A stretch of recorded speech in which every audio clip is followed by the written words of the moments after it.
So technical the YouTube চ্যানেলের সঙ্গে স্বাগত। তো তোমরা যারা WBJEE বোর্ডের আন্ডারে পিউবি ডিএটি 2025 এক্সামিনেশন দিয়েছো, তো তোমাদের জন্য আজকের এই ভিডিওটা। তো আজকের এই ভিডিওতে তোমাদের জানাবো তোমাদের যারা কাউন্সেলিং নোটিফিকেশন দিয়েছে সেখানে বিস্তারিত সমস্ত কিছু বলবো এবং তোমাদের কোথা থেকে কাউন্সেলিং শুরু হচ্ছে, কিভাবে শুরু হচ্ছে, কিভাবে কি করবে সমস্ত কিছু বলবো। তো তোমরা যারা পিউবি ডিএটির মাধ্যমে প্রেসিডেন্সি ইউনিভার্সিটিতে ইউজি অ্যাডমিশন নিতে চাইছো, তোমাদের সবার জন্য আজকের ভিডিওটা খুবই গুরুত্বপূর্ণ হতে চলেছে। সবাই করলো ভিডিওটা অবশ্যই এন্ড অবধি দেখো। তো দেখো, এই নোটিফিকেশনটা WBJEE বোর্ডের তরফ থেকে অফিসিয়ালভাবে 26/7/2025 দেওয়া হয়েছে। Notification counselling PUBDET 2025।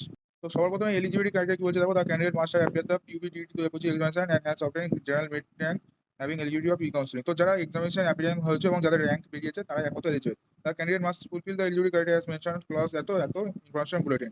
তো এটার পরে দেখছি বাকিগুলো কি কি বলছে, চলো দেখে নেওয়া যাক। তো সিট ম্যাট্রিক্স মানে অ্যান্সার 1 ক্লিক করলে তোমরা সিট ম্যাট্রিক্সটা পেয়ে যাবে। ওকে, তো অ্যাডমিশনে যেটা তোমাদের SC ST OBC reservation according to আমাদের ওয়েস্ট বেঙ্গল স্টেট পলিসি অনুযায়ী দেওয়া হবে। ওকে, আর বাকি তোমাদের যেটা রেজিস্ট্রেশন শুরু হচ্ছে, যেটা তোমাদের কাউন্সিলিং এর আগে রেজিস্ট্রেশন করতে হবে, পেমেন্ট করতে হবে 500 টাকা। দুটো ওয়েবসাইটের মধ্যে যে কোনো একটাই করলে হলে, দুটো ওয়েবসাইট দেওয়া আছে, এই 500 টাকা পেমেন্ট করতে হবে। তোমাদের সমস্ত ডিটেলস দিতে হবে, ঠিক আছে, এভরিথিং ডিটেলস দিতে হবে, ঠিকঠাক দিতে হবে। Candidate must provide application number, roll number এগুলো দিতে হবে, ঠিক আছে, এগুলো সব দিতে হবে। এগুলো জাস্ট তোমাদের ওই রোল আর রেজিস্ট্রেশন নাম্বার দিলে অটোমেটিক চলে আসবে, বাকি এক্সট্রা তোমাদের ফিল আপ করতে হবে। তো এখানে বলা হচ্ছে তোমরা একবারই ফিল আপ করতে হবে রেজিস্ট্রেশন করার সময় কাউন্সিলিং, ঠিক আছে, কোনো যদি ভুল করো তাহলে কিন্তু কোনো এডিট অপশন থাকবে না।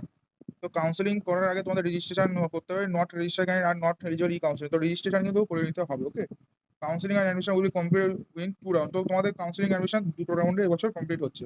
তো এখানে বলছে যদি তুমি কোনো সিট অ্যালোটেড হও, তো এখানে বলছে if a seat is allotted on satisfying the eligibility criteria and securing rank PUBDET 2025 the candidate will have to pay required seat acceptance fee. তো তোমাদের একটা সিট যদি তোমরা পাও, ওটাতে যদি অ্যাডমিশন নিতে চাও বা অ্যাকসেপ্ট করতে চাও, 1000 টাকা তোমাদের পে করতে হবে, দেন তোমাদের অ্যাকসেপ্টটা হবে। তো এখানে তোমাদের আপগ্রেডেশন করারও সুযোগ থাকছে। ফার্স্ট প্লেসে কোনো সিট যদি পাও, অবশ্যই তোমার সেই সিটটা অ্যাকসেপ্ট করে ডিবি বা ডকুমেন্ট ভেরিফিকেশন করাতে হবে। যদি ডিবি না করো তাহলে তোমার আপগ্রেডেশনে কোনো চান্স দেওয়া হবে না এবং যে সিটটা পেয়েছিলে ওটাও ক্যান্সেল হবে। তো এখানে সেটা লেখা আছে। তো যারা অ্যাডমিশন নিতে চাও, যে সিটটা পেয়েছো তারা ডাইরেক্ট অ্যাডমিশন নিয়ে দেবে, আর যারা আপগ্রেডেশন করতে হবে, আপগ্রেডেশন করে দেন তোমাকে ওই কলেজে ডকুমেন্ট ভেরিফিকেশন অবশ্যই করতে হবে। ওকে, তো তোমাদের যেটা কাউন্সিলিং সেটা জিএমআর অনুযায়ী হবে, মানে general merit rank, but reservation SC ST বাকি যেসব কোটা আছে ওটাতে রিজার্ভেশন অবশ্যই হবে। তো চয়েস লগইনটা কি বলছে দেখো, candidate must lock his choice within the announce date. তো তোমাদের কিন্তু চয়েসটা লক করতে হবে, অটোমেটিক লক হবে না, তোমাদের ফিজিক্যালি বা ম্যানুয়ালি তোমাদের কম্পিউটার বা ফোন থেকে চয়েসটা লক করতে হবে, প্লাস ওই চয়েস লক করবে একটা প্রিন্ট আউট বের করতে হবে।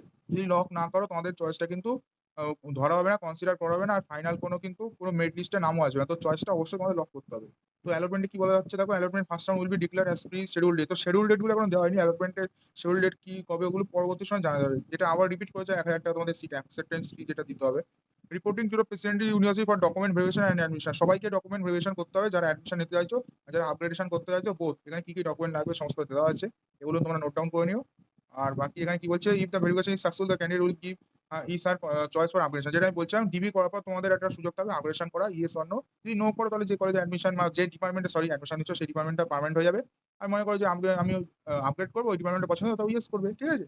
তো এখানে বলছে যদি ইয়েস আপগ্রেড করো তো তোমাদের আপগ্রেডেড লিস্ট আসবে, আর নো করলে যেটা পুরোনো ডিপার্টমেন্ট ওটা তোমার পার্মানেন্ট হয়ে যাবে। ওকে, তো এখানে তোমাদের একটা প্রফেশনাল অ্যাডমিশন লেটারও বেরোবে, অনলাইন জেনারেট হবে, যারা আপগ্রেডেড করার পর নতুন কলেজ পাবে বা পরবর্তী সময় বা তার আগে যারা অলরেডি ডিপার্টমেন্ট পেয়েছো তো তাদেরও লিস্ট দেওয়া হবে। তো আমি একটা বারবার ভুল বলছি, যেটা হলো কলেজ, ওটা আমার ভুল হচ্ছে, ওটা ডিপার্টমেন্ট হবে, কারণ প্রেসিডেন্সি ইউনিভার্সিটির আন্ডারেই তো সমস্ত ডিপার্টমেন্ট আছে। আমি বারবার ওটা কলেজ বলছি, তো ওটার জন্য ক্ষমা চাচ্ছি, কারণ বারবার ভুলটা বেরিয়ে যাচ্ছে, ওটা ডিপার্টমেন্ট হবে, বারবার কলেজ যেটা বলছে ওটা ডিপার্টমেন্ট হবে। তো সেকেন্ড রাউন্ড কাউন্সিলিং এ একইভাবে হবে, যেমন ফার্স্ট রাউন্ড কাউন্সিলিং এর মতো করলে একই সিস্টেম, দুটো রাউন্ডই হবে, ফার্স্ট এবং সেকেন্ড, আর কিছুই দেওয়া নেই তেমন একটা। এখানে কি বলছে, it essential to note that the seat is upgraded earlier enrolment. তো আপগ্রেড যদি হয়ে যায়, নতুন মানে ডিপার্টমেন্ট পেয়ে যাও, পুরোনো ডিপার্টমেন্টটা অটোমেটিক তোমার ক্যান্সেল হয়ে যাবে। ওকে, এটা সেটা বলেছে।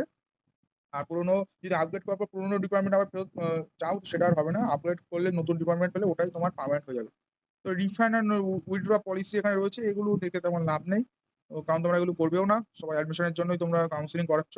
আর বাকি এই যে ভ্যাকান্সি ডিটেলস আছে দেখে নাও, মোটামুটি 733টা তোমাদের প্রেসিডেন্সি ইউনিভার্সিটি আন্ডারে ইউজি কোর্সে অ্যাডমিশন হচ্ছে সমস্ত ডিপার্টমেন্ট মিলিয়ে। যখনই ডেটের আপডেট পাবো ডেটগুলো দিয়ে দেবো, এখানে কোনো ডেটটা দেওয়া নেই। তো এরকম ভিডিও পেতে অবশ্যই চ্যানেলটা সাবস্ক্রাইব